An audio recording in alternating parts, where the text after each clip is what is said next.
Friends, next వచ్చి శ్వేత UK నుంచి వచ్చింది. పాపం చాలా కష్టపడింది. యూకే నుండి వచ్చింది, పుషప్పులు చేసింది, నవదీప్కి ప్రపోజల్ చేయమంటే చేసింది, బాగానే ఉంది. 15 మందిలో సెలెక్ట్ అయింది. ఆ ప్లాట్ఫామ్ మీదకి అడుగు పెట్టాలంటే ఎంతోమంది వెళ్ళిపోయారు. తనకు ఛాన్స్ వచ్చింది.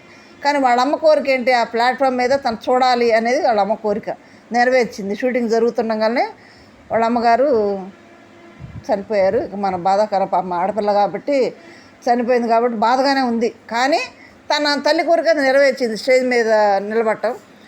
కానీ కొంచెం ఇక్కడ చేసిన తన మిస్టేక్ ఏంటంటే, ఆల్రెడీ ఎల్లో కార్డు వచ్చిన శ్వేత గేమ్లో హరీష్ చాలా ఫాస్ట్గా ఉన్నాడు. Already sports man Harish, mask man. మరి తను ఆడేటప్పుడు ముందు ఆ మూటలు తీసుకునేటప్పుడు హరీష్ వెళ్ళి తీసుకున్నాడు.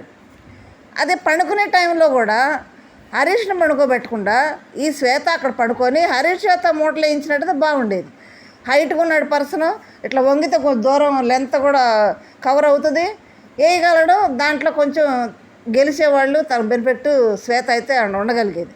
తను చేసిన తప్పు ఏంటంటే, ఆల్రెడీ నాకు ఎల్లో కార్డు వచ్చింది కాబట్టి హరీష్ నువ్వు ముందు ఆడేవు కదా, నువ్వు పండుకో, నేను మూటలు వేస్తాను, నేను కూడా స్పోర్ట్స్ మ్యాన్ కదా, నాకు కొంచెం అడ్వాంటేజ్ అవుద్ది అనగానే పాపం హరీష్ కూడా సర్లే ఓకే అన్నాడు. ఆల్రెడీ పవన్తోడు కొట్లాడే కాడ మూటల కాడ హ్యాంకిల్కి కూడా తనకు దెబ్బ తగిలిందని చెప్తున్నాడు. రీజన్ బాగానే ఉంది.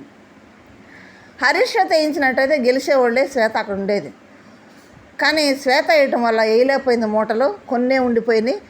వేయలేకపోవడం వల్ల తను ఎలిమినేట్ అయ్యి బయటకు వెళ్ళాల్సి వచ్చింది.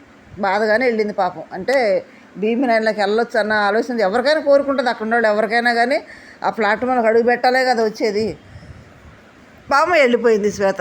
కానీ శ్వేతకు ఓటింగ్ కూడా పెద్దగా ఏమి లేదు, ఎందుకంటే ఎక్కువ ఆడింది ఏమి లేదు కానీ ఓటింగ్ కూడా పెద్దగా లేదు. ఇంకా అస్సాం